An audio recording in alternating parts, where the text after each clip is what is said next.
Hi everybody, this is Eddie Healy coming to you from my office at Eastfield College, and today I'm going to be sharing with you some warm-up tips. Now those of you who are students of mine already know about these warm-up tips.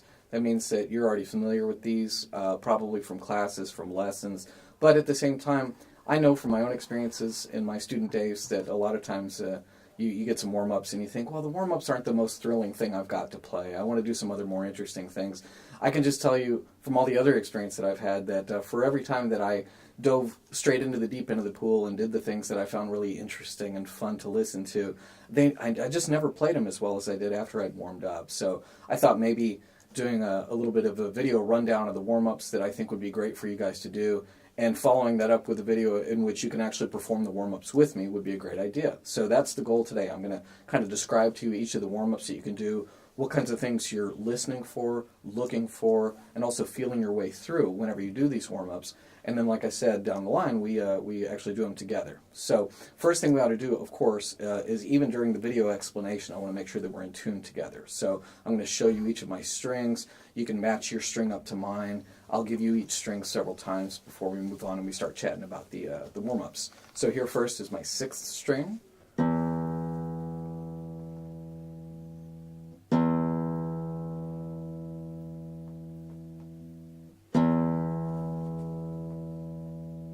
Okay, we got the A string.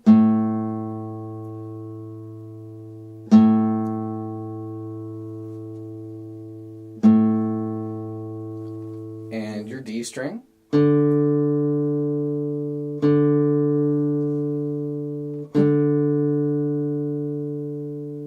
Okay, your G string.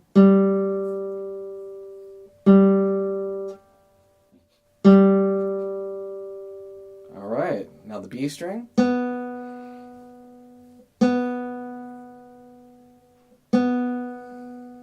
And here's your high E.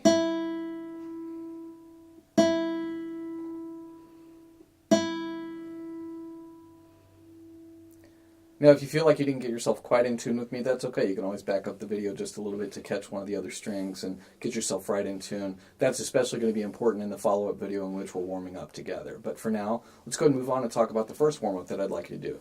Now, I got to tell you, this is probably the simplest thing I'm ever going to ask you to do, but to do it at a high level is not as simple as it seems at first sight. My students have become really well acquainted with me talking a lot about having a checklist whenever you set up your hands to play. So remember, I talk a lot about having a right hand checklist, and there are great guitarists all over the world who have a little bit different things going on with their hand position, but remember that what you want in your hand position is not only something that's comfortable, something that feels relaxed, but also something that you're doing consistently from the time you start playing to the time you end playing to the time that you pick the guitar back up and start playing again. So obviously it's important to have that checklist to kind of set some parameters and make sure that those parameters are pretty focused and pretty consistent from practice session to practice session, from class to class. So you guys know that when we're starting out, those of you who have taken intro class with me know that I talk about getting in a free stroke position by saying, check the top of your hand, this plane on your hand, try to ensure that it's roughly parallel to the soundboard of the guitar.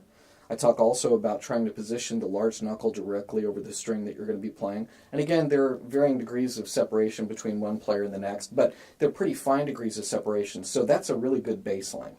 Most of you seem generally to have a pretty easy time getting this part of the hand parallel to the soundboard. That's something that's relatively easy for most students to visualize, but a lot of you have greater difficulty ensuring that the large knuckle is positioned directly over the string upon which you're playing. Many of you have heard me say to you before, you can take a straight edge like a pencil, line it up with your large knuckle and your fingertip, and ensure that the straight line that that produces is essentially perpendicular to the top of your guitar. Okay, so obviously that's kind of a good way to visualize that, but you're also going to have an angle on my right hand that shows you a position that is more commensurate with what you're looking at in your own hand. So you can kind of make comparisons between my basic free stroke position and what you see on your own hand, what you're seeing in your hand when you look in the mirror, and so forth. So once you get yourself set up in a free stroke position, the first warm-up I want you to do is you're going to warm up each finger individually by doing several individualized finger strokes on several different strings. We start with the I finger, and when you're doing your I finger stroke, after you've gone through your checklist, you've ensured that the right hand is in your basic position, you're going to begin by planting that finger on the 3rd string, and after having planted, you're going to execute a free stroke. I want this to be a pretty strong free stroke. You don't have to play it as loudly as you can, But the important thing is, if you're trying to warm up, obviously you're going to get the blood pumping a little better. You're going to get more warmed up if you're not playing too timidly. Play like you're really performing. So you plant that finger and you execute your free stroke. Now remember the other thing I always say, and this is just as important as the way that the stroke is executed.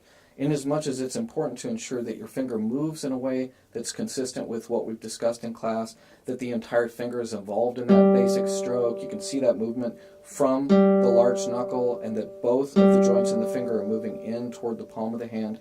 It's also important that you relax the finger after the stroke. So once you've planted your finger and you've plucked, allow time to feel the emptying of the tension in that finger. And you'll know if you're doing it effectively when you see your finger return to a ready position over the string. Not because you pushed it back over the string, but because you've relaxed the muscles in the finger in order to make that happen.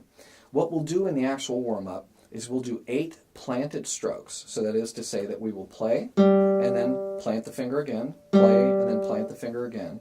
We're going to do that 8 times with the goal in mind that not only do you want the way that you're moving to look and feel the same each time, but you want to achieve essentially the same amount of sound and the same quality of sound each time you do it.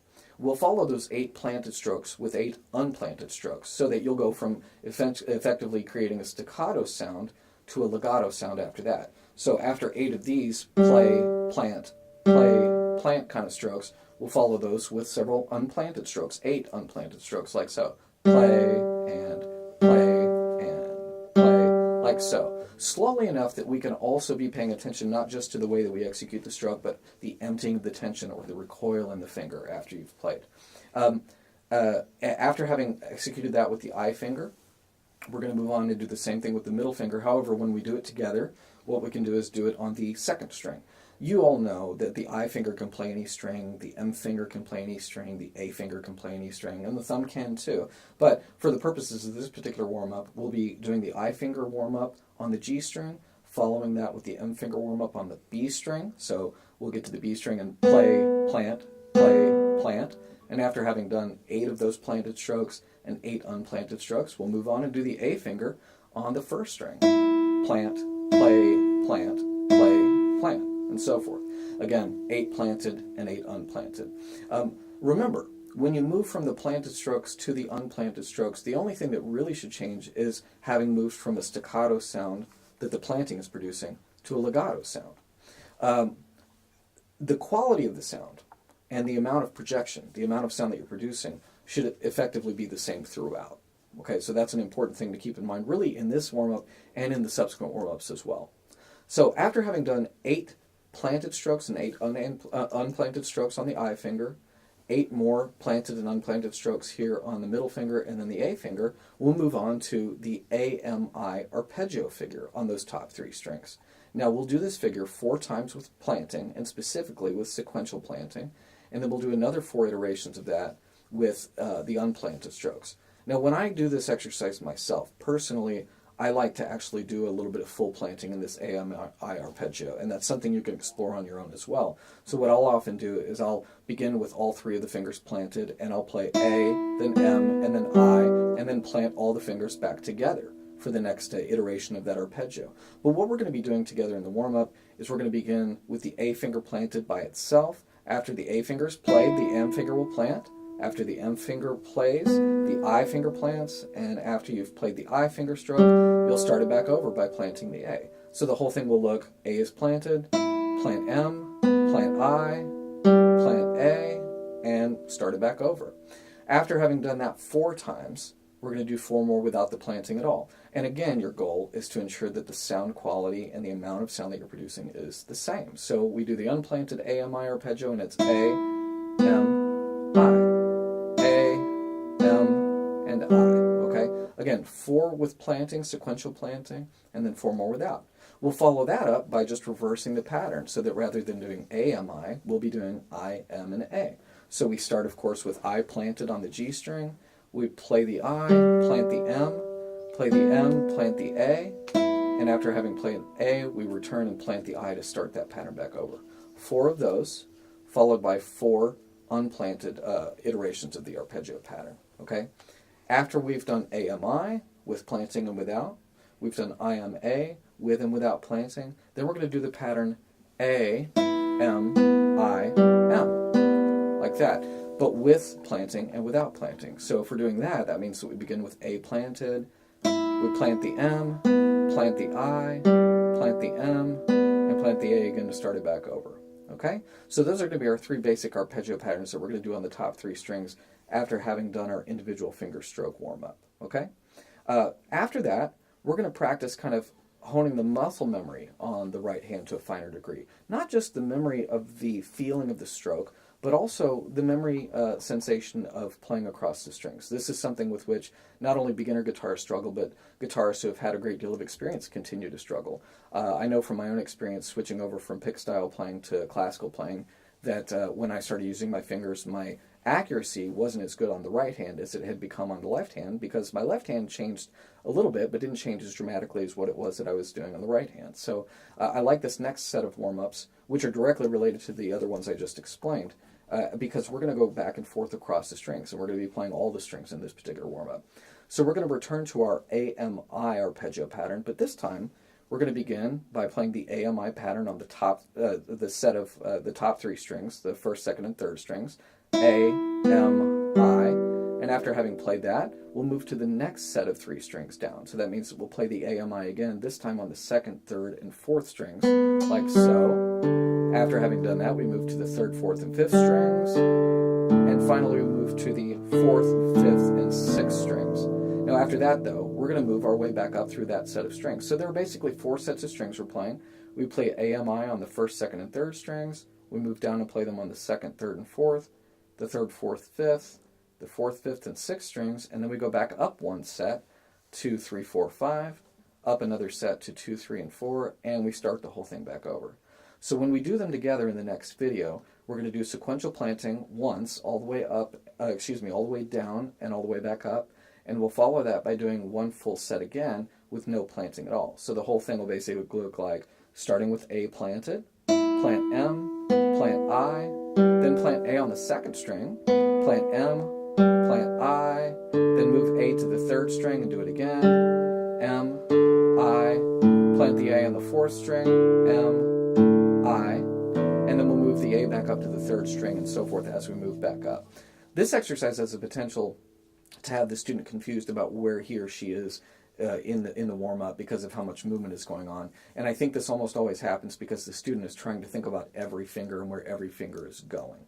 So what you want to think of instead, just to simplify the way that you focus on the exercise, is just follow what I call the lead finger. Follow the finger that begins the arpeggio pattern. So if I'm doing the pattern AMI, that means that I'm thinking only really about where A needs to go next. So I kind of trust that what I'm going to do is play one string, play the next string down, and play the next string down, and then say, okay, where does A need to go now? So when I'm playing this all the way through, I'm not thinking about A and then where M should go and where I should go. I'm thinking, okay, A plays the first string, then the second, third, fourth, back to the third, then the second, and we're back to the top to start it back over. Okay, so again, one full round of sequential planting, both down the strings and back up, one full round without, and we're going to be doing that with a steady beat throughout. In fact, all of the exercises I've described so far will be done with a steady quarter note pulse. Relatively slow, not because you couldn't potentially play them faster, but to ensure that you're not only thinking about the accuracy of the strings that you're playing, but also how the fingers move and ensuring that your fingers are relaxing in between those strokes. I think playing slowly gives you more opportunity to feel that and get a keener sense of that. Now, after having done that little string crossing exercise with the AMI arpeggio, we follow that with the IMA arpeggio. Again, with sequential planting all the way down and all the way back up. Okay, so obviously we'd start with the I finger planted, and because I is my lead finger, it's the finger with which I start this particular warm-up, that means that I'm thinking, okay, I starts on the third string, then it moves to the fourth string, then it moves to the fifth, the sixth, goes back to 5, back to 4, and 3 again to start it back over.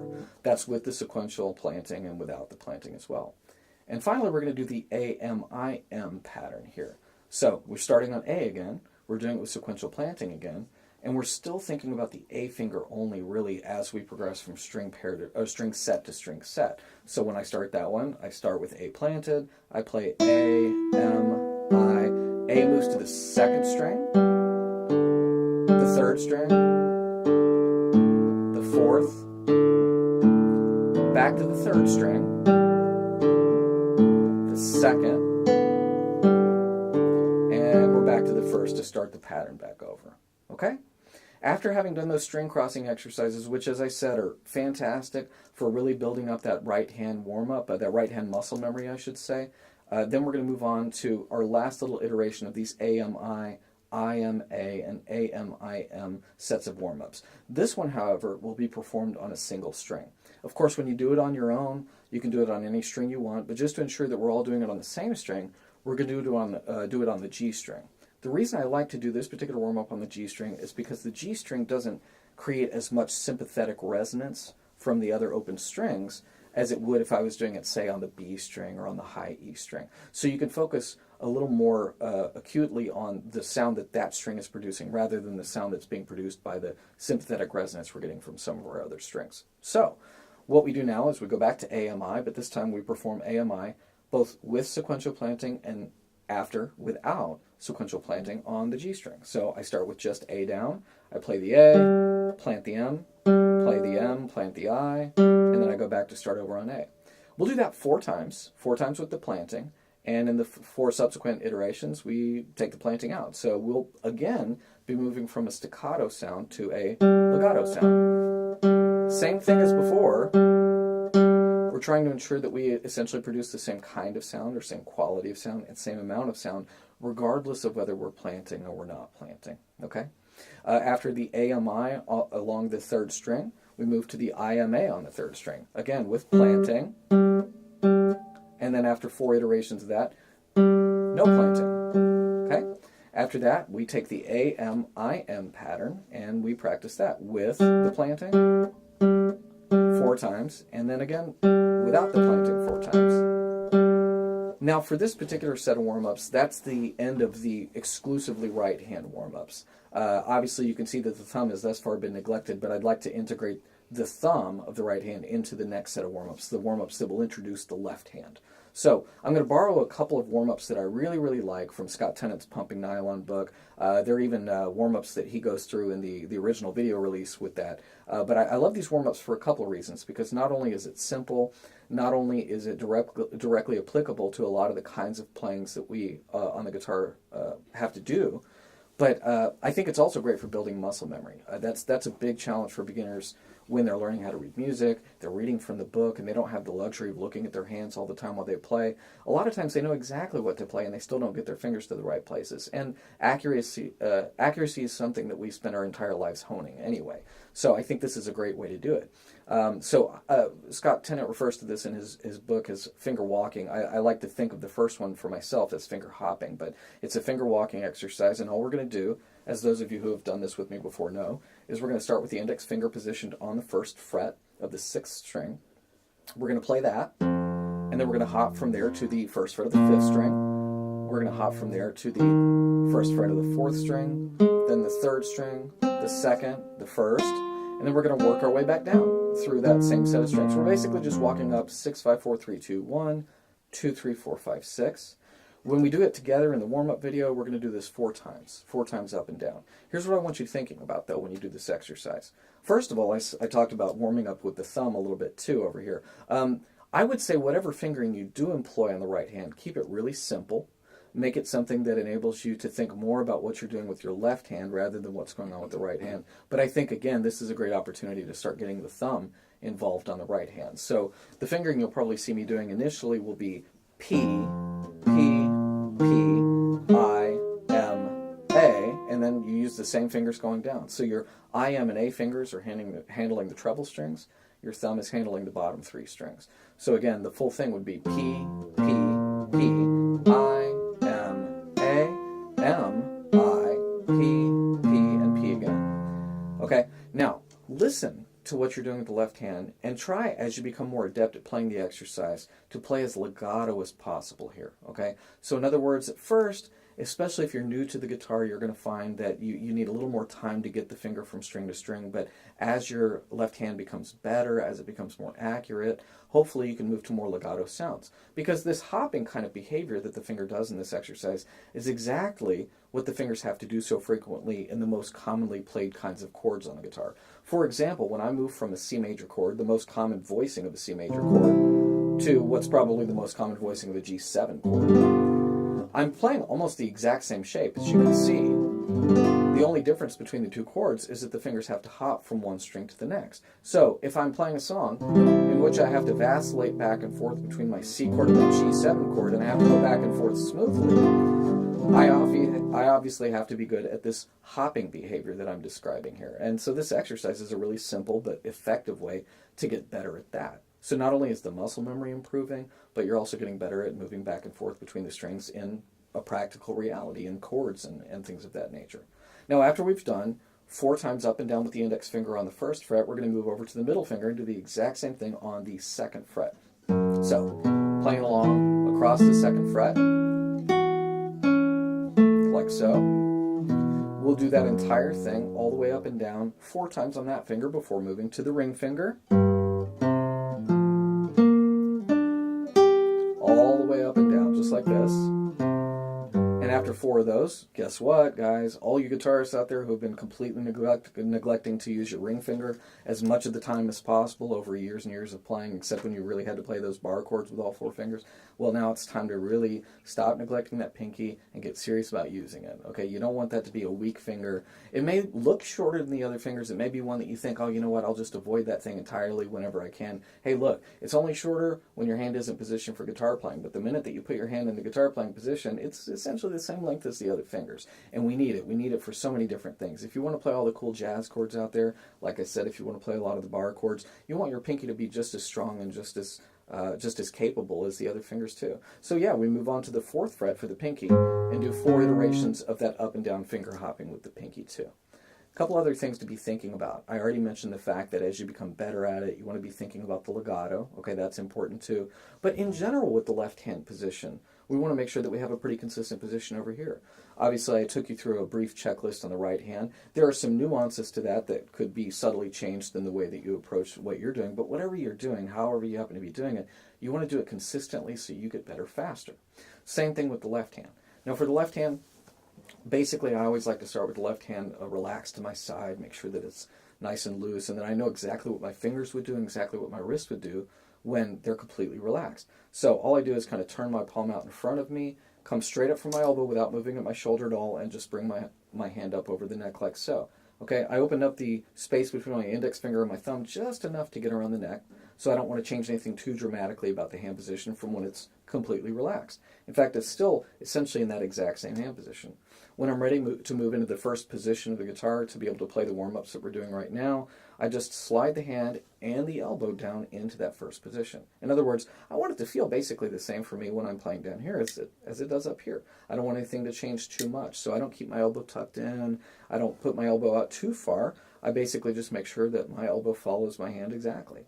Now, the last thing I tend to encourage students to do is to touch the 6th string before positioning their hand to play any other string. Okay, why? Because it's so common for guitarists to position the hand at kind of an angle that's not conducive to effective playing for all of the fingers whenever they're playing on the trebles, because it's easier to get away with on the trebles. But once you start playing down on the basses, once you're playing chords in which several fingers have to play bass strings, you're almost forced to put yourself into really what's a better hand position. It's better if for no other reason than the fact that you can build consistency between bass string playing and treble string playing if you don't move your hand too much. Okay, so I say, okay, I'm about to play. Regardless of what I'm going to play, I'm just going to reach out and touch the 6th string with all 4 fingers and say, that's my basic hand position. So when I'm going to come up to the trebles, all I really do is just kind of curl the fingers over a little bit and move the hand ever so slightly farther away from the neck. It's very little change between the positioning of my hand and my fingers for the bass strings and the trebles. So when the finger hopping exercise is going on, that's something else I'm thinking about. I'm thinking I don't want my hand position to change dramatically by the time I get to the top string or the treble strings in general. I really just want my finger to do most of the work. And you guys can see if you're focused on my hand, on my palm, there's not a lot of movement going on there. Okay? Same thing for the middle finger, the ring, and the pinky as well. Finally, The easiest place to play on the fretboard is right next to the fret, okay? As a self-taught guitarist for the first few years of my playing, that wasn't something of which I was aware. It wasn't until a teacher said, well, you know, you're a little inconsistent about how you put your fingers on the frets. And I asked about that. They said, well, look, you know, it's the easiest to play with the finger right next to the fret, and that's absolutely true. It requires the least pressure, and why would you want to apply any more pressure in your playing than you have to? Let's make our guitar playing as easy as possible. So that's another thing I'm looking for whenever I play this exercise.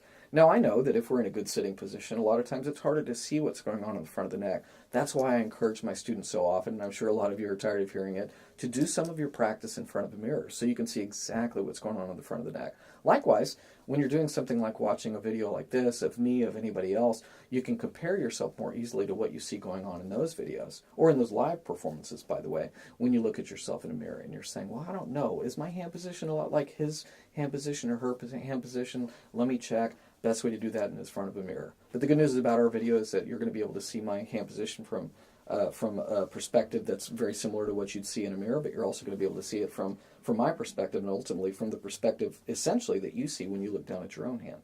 That's for the right hand, of course. Now, after we've done our finger hopping exercises over here for the left hand, we're going to move on to the finger walking exercises. So for the finger walking exercises, what we're going to be doing is playing the same sequence of pitches, the same sequence of frets, but rather than doing it with a single finger, like so, we're going to be doing it with pairs of fingers, starting with the index and middle fingers on the first fret. This is the thing I think students get wrong a lot when they first start to approach this exercise. They put the fingers on separate frets. That doesn't mean it's a bad exercise. It's just not quite what we're going for in this particular exercise.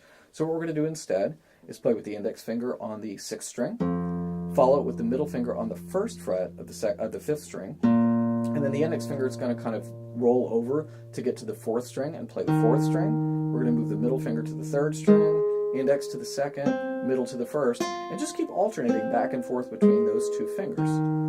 So the whole warm-up for the 1st and 2nd fingers is just 1st finger, 2nd, 1st, 2nd, 1st, 2nd, 1st, 2nd, 1st, 2nd, and 1st. Students sometimes, when they do this back-to-back with the finger hopping exercise, kind of get mixed up between the two, and they start going back to the single finger hopping. Just try to be cognizant of the fact that if you're doing this correctly, when you start the index finger on the 6th string, you'll always be on the middle finger at the top, assuming you haven't repeated any fingers in the middle, okay? So index finger starts down here, middle finger will be the finger that gets up to the top. When we do that together in the warm-up, we're going to do that 4 times, and then we're going to move on to the 2nd fret and use the middle and ring fingers together, the 2nd and 3rd fingers. So we're on the 2nd fret playing fingers 2, 3, 2, 3, 2, 3, 2, 3, 2, 3, and we repeat it. After that, after 4 of those, we're going to do the 3rd and 4th fingers on the 3rd fret. So we have fingers 3, 4, 3, 4, 3, 4, 3, 4, 3, 4, and a 3. Okay? Again, 4 times on that too. So what are you thinking about? What are you listening for? You're not going to be able to keep both fingers as close to the frets as possible unless you do some major contortions. And this is another instance in which you don't want a lot of movement in the arm itself or even in the hand as much as you want the fingers to do most of the action. So you're just going to get the fingers as close to the fret bars as you can. In this configuration, for example, my middle finger is already closer to the fret bar than my index finger is, but I'm still getting them nice and close together so that my index finger can at least be as close to the fret bar as I can get it from this position. But here's something else you're looking for. You want to make sure that after having played the middle finger, once you've begun the exercise, start to prepare the index finger for its next stroke as swiftly as you can. Now, let me qualify that by saying what I don't want to have happen is that I don't want your fingers to be tense. I don't want you to move in a stiff way or in a rushed way. It's just that I want you to move relatively swiftly, because at the same time that we're going to be performing this warm-up pretty slowly, that doesn't mean that you're not preparing to play fast and to be able to move quickly. So, again, if you'll watch this, you'll notice that as I move these left-hand fingers, I move over to get myself in a position over the 4th string pretty quickly. I don't take my time. I don't leave the finger in position on the 6th string. That note is over. I've already played it, and I've already moved on to the subsequent note. So as soon as I'm ready, I move that finger into position, almost like planting in a way, planting for the left hand. After the middle finger plays here, I kind of get that index finger over pretty quickly to the next string. So watch me do this just once up and down so you can see how the fingers are preparing and how quickly the fingers prepare, okay?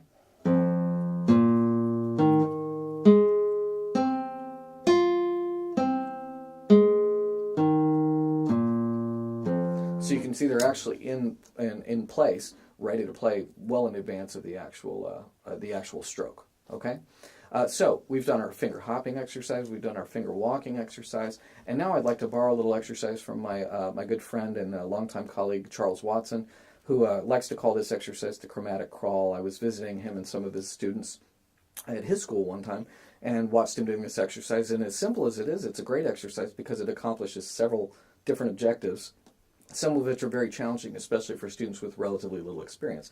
It's a simple exercise, but if we're doing it really well, it presents greater challenges, which I think is great.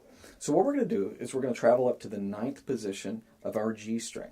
By the way, you can do this on any string, but you're going to see here in a moment why I like doing it on the G string, and I'm going to talk to you about some ways to vary this exercise. So we go up to the 9th position on the G string, we place our index finger right there. Remember, just as in the other exercises, you want your finger as close to the fretbar as you can get them. And once you're ready to play, you're going to play fingers 1, 2, 3, and 4 on the same string. 1, 2, 3, 4. It's very easy. But notice also that as I play that ascending figure, I leave my fingers in place as I ascend, so that by the time I get to the pinky, all 4 fingers are in position. Okay?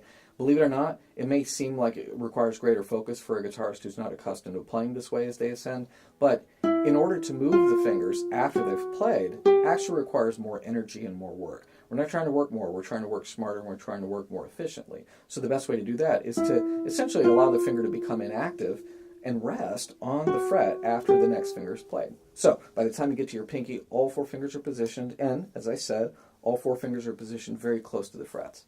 After you play the 9th position, you're just going to move down 1 fret and start it over in the 8th position. 1, 2, 3, 4.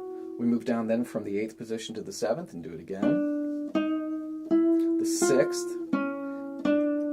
And the 5th after that. We're going to do the exercise all the way down through each position, moving down just 1 half step, 1 fret at a time, until we arrive in the 1st position. So what's happening here is the frets obviously are getting a little bit larger as we descend, and that means by extension that the space between your fingers is getting a little more opened up, and you're stretching out the space between your fingers a little better. That's why it's such a great warm-up, because it's a simple warm-up, it's not an overtaxing warm-up, but that means that as you start in higher positions, and you're starting with the fingers closer together, and you move yourself then down to the lower position like so, you've got a lot more space there, but you kind of ease your way into stretching out that space between the fingers. Okay?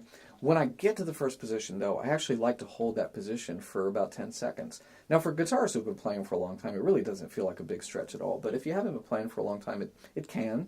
And so that's kind of a good way to keep that stretch between your fingers for a few seconds. Make sure you're breathing through that, of course, and make sure that you haven't contorted your hand position or the position of your wrist too much to achieve this. Just try to line up those fingers, keep the palm of the hand relatively parallel to the neck of the guitar in the same way that it would have been back when we were doing our checklist item here of touching all 4 fingers to the 6th string. Okay?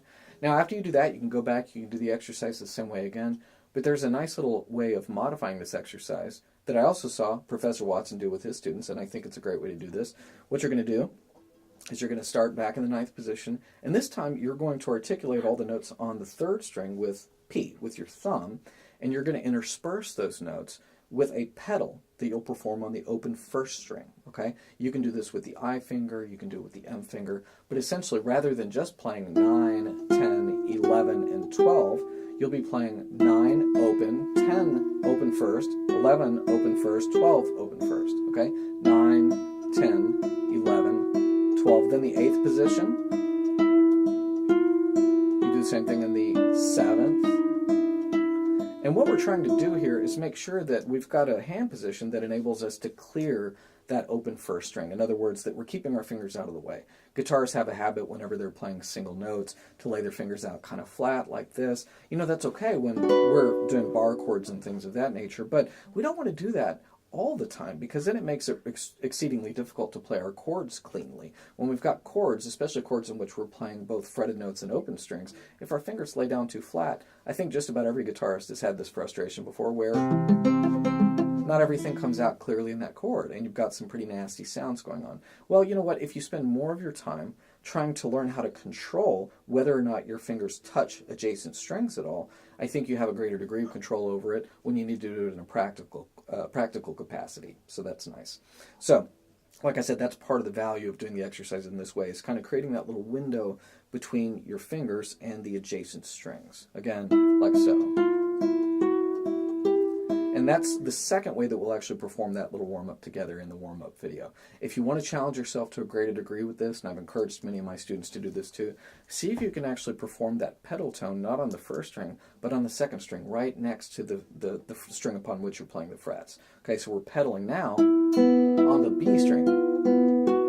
Now it'll be really obvious if your fingers are laying down just a little bit to get in the way of that string. That's why we have to like really hold ourselves to a high standard here to ensure that we're not ever really touching that string right next to it.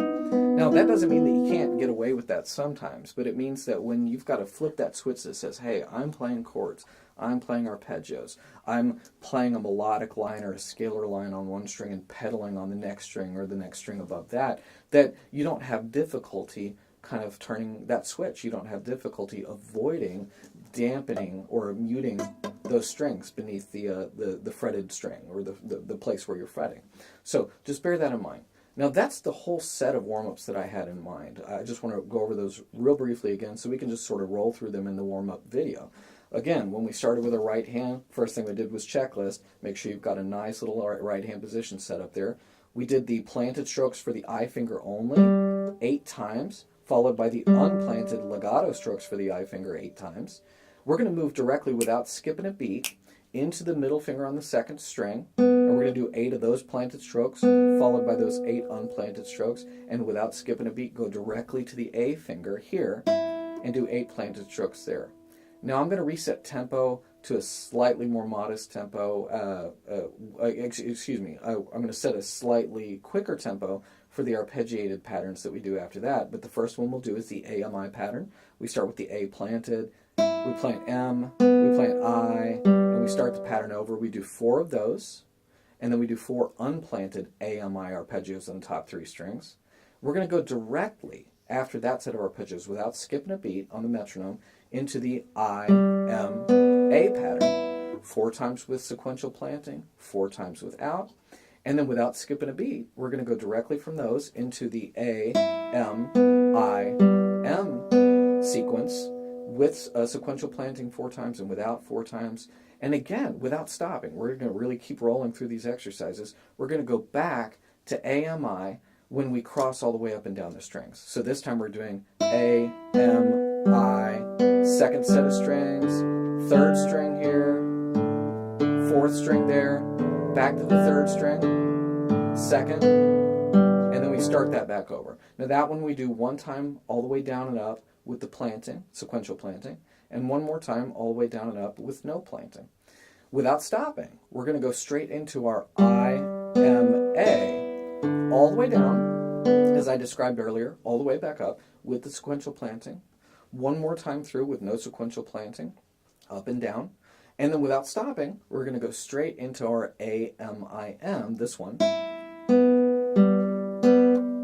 Crossing all the way down and all the way back up. Sequential planting first, 1 time through, no planting right there after that. I think we can even go directly from that into our individual finger strokes with the AMI pattern on the G string. Sequential planting 4 times, no planting 4 times. We can go directly from the AMI pattern on the G string into the IMA pattern on the G string, 4 times with sequential planting, 4 times without, and then directly into AMIM, 4 times with sequential planting and 4 times without. We can do that whole round of exercises essentially with no break. So the only place I'm really going to put a break is right after we've done the AMI arpeggio, right after we've done individual finger strokes, I finger, M finger, and A finger, have a little break, reset tempo, and then we're going to go straight through all that other stuff, okay? Then we're going to take just a little break before we set up the left hand to start the left hand warm-ups. And remember, the first of the left hand warm-ups we'll perform is our finger hopping exercise. 4 times on the index finger up and down, 4 times on the middle finger up and down, ring finger on the 3rd fret 4 times, pinky on the 4th fret 4 times. I think from that point we'll go directly into finger walking, no break. Finger walking, 1st and 2nd fingers together on the 1st fret, all the way up, all the way down 4 times, without stopping, we're going to go straight into our middle and ring fingers together on the 2nd fret, 4 times up, 4 times down, obviously, and then straight without stopping into the 3rd and 4th fingers, 4 times up and down all the way. We'll take just a little break to reset tempo so we can perform the simple version of the chromatic crawl on the 3rd string. All the way from the 9th position down to the 1st position. We'll hold our hand in position in the 1st position for a few seconds. Then I'll count you off again, probably with just a ready and then we'll perform the pedal version of the chromatic crawl, where we play the G string notes with P and we intersperse them with the open 1st string, like so. Okay, that's going to be our whole round of right and left hand warm-ups. Here's the other thing I want you to understand about warm-ups. Just because these are simple warm-ups, because these are things that not only could I do years and years and years ago, but I've just gotten better at and they've become easier for me, that doesn't mean that they aren't of value. That keeping strong fundamentals is of value for any musician, any practicing musician.